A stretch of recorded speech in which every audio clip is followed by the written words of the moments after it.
Bioma Pampa, Patrimônio Gaúcho. Você sabe o que é o Pampa? O Pampa é um bioma, ou seja, uma grande região natural onde predominam ecossistemas campestres, quase sempre planos e clima temperado. O Pampa é mundialmente conhecido por ser o local de origem do povo gaúcho, que tem a criação de gado como principal atividade econômica e também de subsistência. A cultura dos gaúchos deriva principalmente da histórica presença indígena e da ocupação espanhola a partir do século XVII. A bióloga Luísa Chomenko explica melhor as características do Pampa. É o único bioma brasileiro que só existe em um estado, mas ele é um bioma transfronteiriço. Ele abrange todo o Uruguai, uma parte da Argentina e a ponta sul do Paraguai também. Entre os principais serviços ambientais, por exemplo, que o Pampa nos presta, pode ser o turismo rural, ambiental, de observação de natureza, o sequestro de carbono, controle de erosão, prevenção de enchentes, conservação da biodiversidade, enfim, uma série de coisas, inclusive fornecendo matérias-primas para desenvolvimento de atividades de várias, tipo usar frutos nativos, usar plantas ornamentais, abelhas sem ferrão, enfim, hoje a biodiversidade tem usos bastante fortes já sendo incrementados. E é fundamental a manutenção disso e principalmente o reconhecimento disso como fornecimento de matéria-prima para a prestação de serviços ambientais. É fundamental, pode passar, que a gente tenha essas distintas paisagens, a gente chama de mosaicos, para que nós possamos dar condições de ocorrência a essas diferentes espécies. Não adianta a gente ter só um campo ralo ou só um mato, não. Nós precisamos dessas manchas, e essas manchas possibilitam, por exemplo, a ocorrência de espécies microscópicas, inclusive, algas, fungos, musgos. Também a grande ocorrência de cactos, pode passar, ali de novo, algas, gramíneas de todas as formações possíveis e imagináveis e toda uma vegetação cercando, formando essas linhas de cerca quase no entorno de recursos hídricos. E essas variações, elas nos dão uma riqueza muito grande de espécies essas que muitas delas fazem migração de um continente para outro, inclusive necessitam deste ambiente campestre do bioma Pampa para completar seus ciclos vitais. Então nós temos algumas aves migratórias que vêm do Alasca até o Rio Grande do Sul ou até o Uruguai, a pontinha ali da Argentina. Eles vêm, fazem o seu ciclo aqui, completam, descansam, eles fazem muitas dessas espécies, têm posturas aqui e voltam. Mas elas precisam desse ambiente. Ou seja, no momento em que nós estamos reduzindo algumas condições desses ambientes, nós estamos colocando em risco espécies de importância global. No trabalho da Fundação, nós encontramos um gato pequeno do mato, mas ele é um gatinho razoável, assim, sim, aqui em Mostardas, é a primeira ocorrência, inclusive, que tinha. Então eles estão espalhados nos mais diferentes ambientes, assim, tá? Os grandes felinos mesmo, que nós temos os maiores, os pumas e as onças, estão na metade norte, tá? Nas florestas. Mas na metade sul a gente tem os veados, a gente tem os guaxinim e tem uma série de outros.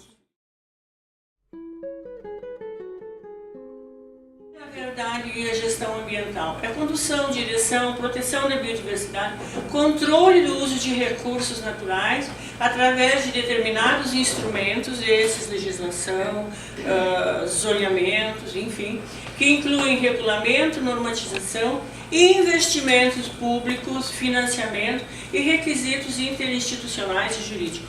Isso é gestão, pessoal.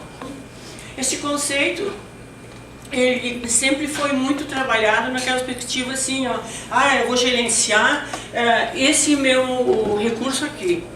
Não, hoje em dia a gente não é o governo que faz uma gestão, não é a população que faz, mas todos juntos, então, hoje em dia nós trabalhamos pela gestão compartilhada E ela é responsabilidade de toda a sociedade. E isso é fundamental, que a sociedade tome conhecimento disso. E que, principalmente, ela se faça parte atuante disso, que qualquer planejamento que se queira fazer, que se queira trabalhar, desde o início, quando nós vamos implantar uma ação antrópica, nós devemos tomar conta especificamente de aspectos, por exemplo, de localização, aonde vai ser implantada uma atividade, qual é a legislação pertinente, que usos eu quero fazer daquele empreendimento e que usos eu tenho até agora. Será que eles são compatíveis ou não são compatíveis? E isso é muito importante, porque assim, numa época que nós trabalhamos com globalização, muitos destes aspectos que nos prestam serviços ambientais, hoje eles são valorizados em escala mundial. Só que nós, assim, por vezes, acabamos quase que matando a galinha dos ovos de ouro, porque acabamos trazendo modelos de desenvolvimento para algumas regiões não compatíveis com aquela realidade. Muitas pessoas estão preocupadas com o futuro desse patrimônio. No dia 17 de dezembro, aniversário do ecologista José Lutzenberger, comemoramos o Dia do Bioma Pampa. Em 2017, as atividades alusivas à data destacaram os riscos que o Pampa sofre com as atividades que divergem da sua vocação natural. Na tradicional pecuária extensiva, por exemplo, os animais aproveitam a qualidade das gramíneas e o manejo adequado dos rebanhos contribui para a manutenção da biodiversidade pampiana. No entanto, plantações de eucaliptos, a expansão da agricultura intensiva, como as grandes lavouras de soja, o uso de agrotóxicos e um projeto de mineração na nascente do rio Camaquã são algumas das atuais ameaças ao futuro das nossas paisagens e bens naturais. Um impacto é invasão por espécies exóticas. Invasor. Quem já não ouviu falar do capim-anone ou do javali, né, que hoje sim são um grande problema. Problema de projetos de irrigação que foram feitos de forma incorreta, supressão de vegetação nativa para diversas finalidades, tá? Utilização de agrotóxicos com grande quantidade, envenenamento de carnívoros silvestres, o pessoal joga isca, porque muitos desses carnívoros são considerados predadores de animais domésticos, então são jogadas iscas, tá? Pesca predatória, implantação de grandes projetos em áreas frágeis.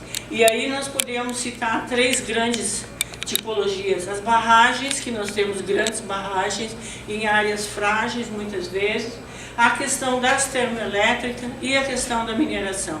Mineração em vários locais, causando impactos e no momento, inclusive, com algumas polêmicas muito acentuadas aqui no estado do Rio Grande do Sul, seja ali na região da Bacia do Camaquã, seja no pessoal no litoral também, né, no banhado do Estreito, ou seja, nós temos esse problema. E outros problema grave é a implantação de sistemas de produção em áreas incorretas, tá? E aí na agricultura intensiva, através principalmente da soja nos últimos anos, que vem expandindo violentamente, e a silvicultura. Então muitas vezes não se sabe no início quanto está se perdendo, mas os danos que podem acontecer aos sistemas produtivos refletem também em espécies silvestres. Espécies essas, pode passar, que poderiam ter uma utilização benéfica e que, com a sua extinção, vem incrementando a lista de espécies em extinção. Não, nós estamos perdendo a biodiversidade por causa das preferências humanas e da ineficiência humana e não por causa do crescimento econômico. Os recursos bióticos são subvalorizados. Ela não é uma questão de quanto custa uma alga, mas quanto será o serviço que essa alga presta. Os outros países estão ganhando dinheiro em cima do Pampa. Nós, o único estado no Brasil que tem o Pampa, não está sabendo usar esse potencial. Isso eu acho lamentável, porque a gente não conseguiu nem mobilizar a nossa classe política ainda, né?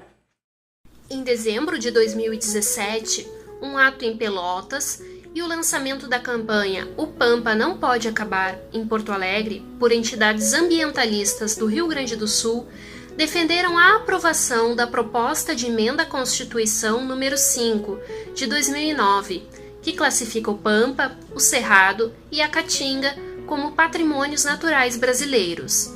No site do Senado Federal, é possível opinar sobre o projeto, que tem o intuito de garantir um maior cuidado com os nossos bens naturais e culturais, priorizando a produção sustentável e valorizando os saberes e hábitos de quem vive nessas regiões.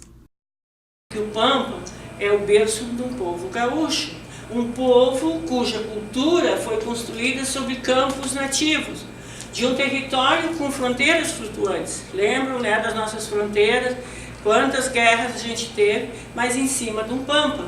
E hoje nós temos essas nossas fronteiras, na verdade, são uma definição geográfica e aí algumas ações estruturais que a gente pode pensar assim para as próximas décadas. Promover uma avaliação ampla, qualificável, territorial e periódica do passivo ambiental, atual e potencial, dos vários setores produtivos de infraestrutura, tá? Criar programas de inventário de biodiversidade, tendo assim pilares básicos de fortalecimento das instituições que trabalham com pesquisa de biodiversidade, seus usos sustentáveis como elemento de desenvolvimento. Nós no Brasil estamos fazendo o contrário, nós estamos cada vez mais enfraquecendo as instituições de pesquisa. Implantar sistemas de avaliação e valoração de sistemas ecossistêmicos, dos serviços ecossistêmicos nos diversos biomas. Isso não é feito também. Tá? Investir na busca de novos meios de transporte coletivo, infraestrutura menos intensiva de energia, promover a avaliação do custo-benefício dos sistemas produtivos da agricultura brasileira em termos de estabilidade, resiliência, durabilidade no tempo. E principalmente também nós aqui no estado, estimular a recuperação de campo nativo mediante uma pecuária extensiva e não cada vez mais nós partirmos para intensificação. Assim, a agricultura familiar ela tem as suas estruturas e ela começa em alguns lugares se organizar através de instituições para incrementar cadeias produtivas. Tá? Neste sentido, diversos projetos de grupos científicos, de entidades civis e vinculados ao poder público, nos últimos anos, organizaram iniciativas para conhecer melhor e garantir a conservação do bioma Pampa. A maior área protegida que nós temos é uma APA, que é lá no Ibirapuitã, que são 318 mil hectares, mas não é uma área de unidade, não é uma unidade de proteção integral. Nós temos várias unidades de proteção integral no Pampa, mas elas ainda estão bastante carentes de uma efetiva implantação. Então existem hoje várias atividades sendo desenvolvidas em várias unidades de conservação, no sentido de regularizar a situação, porque muitas delas têm problema de regularização latifundiária, né? Tu não tem as áreas ainda regularizadas. Foram criadas as unidades, mas não foram pagas as propriedades como um todo. Existe hoje uma proposta de criação de uma unidade nova, inclusive na região da Serra do Jaral, tá? Que é uma proposta, porque a Serra do Jaral é um monumento natural muito importante.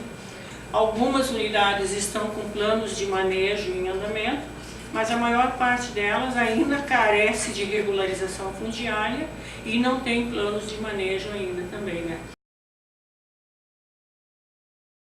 O Pampa não pode acabar.